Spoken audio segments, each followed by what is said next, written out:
Hello friends, welcome back to the Walkthrough Crew. This is video number 2, we're at cycle 10, and let's get into what's been happening since the last video. Immediately on a glance you can see there's food up now, there's a place to eat, there's a place to sleep. I'll get into all this stuff in just a second. The first thing that you might have noticed between the last video and this one is that your printing pod has probably gone off a couple of times to offer you new things to take into your colony, like resources or new duplicants. You will note I have not taken any additional duplicants, and that is because every additional duplicant you take requires more oxygen and it requires more food. And if I'm not confident that I have enough resources to pay for that right now, then I'm not going to take it. This is very, very critical. Do not take dupes every time that the printing pod goes off, and you are under no obligation to take dupes at any point in the game. You could literally finish the whole game with only 3 dupes if you wanted to. The only times you'd really want to take them on is if you have the food and the oxygen to pay for them, as well as if they're going to serve some kind of purpose, like they're going to be a farmer, which you might not have, or something like that. So don't feel obligated to take on dupes at any point. What I've taken on so far out of this is just like a seed and a couple of random resources, so I've been paying attention to that as it's gone off. Now, the important resources that you need to start keeping an eye on now that we're growing food and now that we're producing oxygen are the things that are required in order to grow them. So this plant, for example, takes 10 kilograms of dirt per cycle. If I run out of dirt, then I have no food, so I need to keep an eye on my dirt, make sure I'm continuing to mine and keep that up. The same thing goes for the algae. This is going to consume algae as it converts it into oxygen, and if I run out of algae, I have no oxygen. So this is the point where you really need to start paying attention to the resources that are really important for you, both now and later in the game. And the resources can be as abstract as power or something like that. But for this case, our first 2 resources we need to really start paying attention to are algae and dirt. So don't go crazy burning all your algae and don't go crazy burning all your dirt right now, because if you run out and you don't have an answer for it, the game's over. The next resource that's going to start mattering a lot is this water. Fortunately, at least with this seed, and on most of these beginner asteroids, you should have quite a bit of cool water to start off with. And this is going to be useful because if we can't stay on dirt forever, we need to find the next form of food that we're going to be eating. And in this case, it's going to be bristle blossoms. And those take water, but they're specifically taking cool water. So I have water here, here, and here that's all roughly room temperature-ish water. If it's any hotter than that, it's going to not make my bristle blossoms grow, which means I have no food, and which means I'm dead. So you want to definitely pay attention to not taking on too many dupes, and the resources that are important to keep your colony functioning. For a lot of these resources, there are ways to get renewable versions of those, so we'll be talking about those in later videos, but I just want that to be on your mind for right now. So let's start talking about the farming. The priority that I have on this farming right now is 8 because I have nobody specifically dedicated to farming. And this is one of those things where if I don't have anybody specifically dedicated, I want them to deal with this first before they go do other errands around the map. So I have that set up, and I also have this ration box set up to accept any edibles at this point.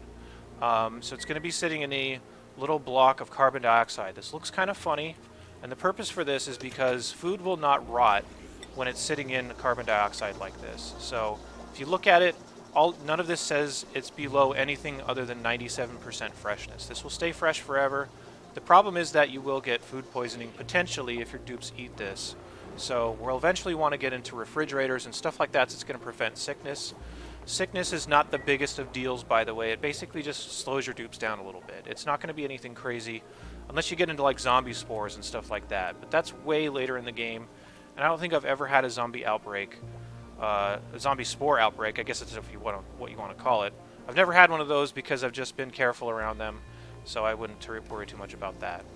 Also in this printing pod is going to be some skills. You're going to start getting notified that your dupes can't use this advanced research station, which is the supercomputer. They can't dig into harder biomes and stuff like that, and that's because we need to start assigning skills once we get them. So I'm going to jump into the printing pod, and since I already have my characters labeled as what I want them to do, I'm just going to put a point into building for this guy, a point into researching for this pilot, and I did name it that because they do want to eventually start piloting. They have the hearts for that. So it's going to be research for Dr. Nana, and Old Yogg is going to get this mining. And once I do that, that's going to enable advanced research to take place. It's going to allow digging into these biomes to take place. You will notice that once you get into the supercomputer, we now need water. So I'm going to build a pitcher pump down here just to enable that. Maybe dig out a little bit so it has more access to water. And then we can start getting advanced research and start pushing further into our tech tree. I'll talk about that in just a little bit, the research that's going to be going on, but I still want to stay on these skills for a bit. These skills, every single time you take one of these, is going to require more morale. And my dupe's morale is now 8, and the need that they have, because I assigned one of these things, is now 1. And it'll increase by 1 every time. So this one's going to be 2 morale requirement, this one's going to be a 3 morale requirement. So if I take on more skills, I need to make sure to keep my morale up. I have a couple of things that are increasing the morale right now, and one of which that's like the easiest thing to get is this Great Hall. So if you go into the room overlay, if you encase a room, there's a whole bunch of different rooms that you can create that will give you different bonuses based upon what the room is. Things like a Great Hall will give a lot of morale early on, and all it requires is this water cooler, which I have disabled by the way. I don't need it to be functional in order to still get the bonus. This flower pot that contains a bluff briar, it's like 1 decor item that's over 20 decor, and this definitely does the job at 25. And then some mess tables where my dupes will eat. So if my dupes can eat in this room, they'll get a big morale bonus, and that'll allow me to unlock a bunch of skills down the road. Same thing goes for this barracks. This barracks is just going to give 1 morale for right now. There's a lot of other ways to do it, like decorating your base or giving your dupes better food and stuff like that.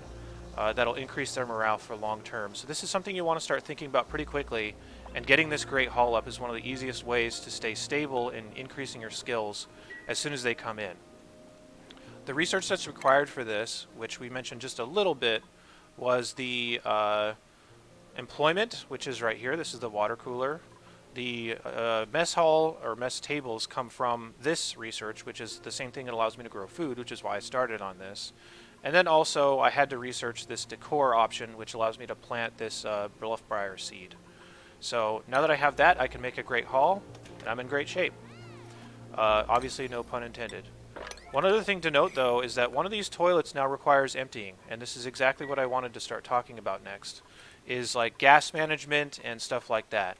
These outhouses, when they take anything in for your dupes to use, it's going to be dirt, and it's going to excrete polluted dirt when they go and empty it. The problem with polluted dirt is that it produces polluted oxygen, and you definitely don't want that flooding your base, because that will greatly increase sickness and stuff like that. And since sickness is not awful, it will slow your dupes down, but if your whole colony is slowed down because of it, then that's just, it's unnecessary. We can deal it with another way. So what I want to do is I want to make sure that this thing gets built pretty quickly because I need it. But the research that I want out of this is I want to start researching this decontamination, and that's so I can get access to these deodorizers. And what I'm going to do when I have access to those deodorizers is I'm just going to build a storage bin, something like this, and I'm going to put 2 deodorizers on either side. And this is where I'm going to accept the polluted dirt that comes from my outhouses so that it produces polluted oxygen, the deodorizers clean it, and that'll turn into regular oxygen. So in some small way, I will be gaining oxygen by emptying these toilets, which is kind of weird to think about. But if I put it into one central location, put some deodorizers around it, it won't go around infecting my base, and that's a good thing for us. Speaking of gas management, if you've been digging out a little bit, you will notice that your carbon dioxide might start to build up in some areas, and that's okay. You just want it to be away from the buildings that your dupes are mostly going to be working in. We're eventually going to deal with this, and there's a multitude of ways to deal with it, and I can go over those options, but I'll tell you the option that I'm going to deal with it eventually is going to be blowing it into space. So my big focus here for the next little while is going to be digging up as much as I possibly can and trying to get to that space biome so I can blow all the gases out into space that I don't want, considering that won't use water or anything else that's going to be precious here pretty soon. So because this CO2 is starting to build up down here, you definitely want it to make sure it builds up at the bottom and away from your buildings like I was talking about. So you may continue to need to dig out some areas like that to allow the carbon dioxide to sit. But also, it can get stuck in some other random places, like it's getting stuck here and here.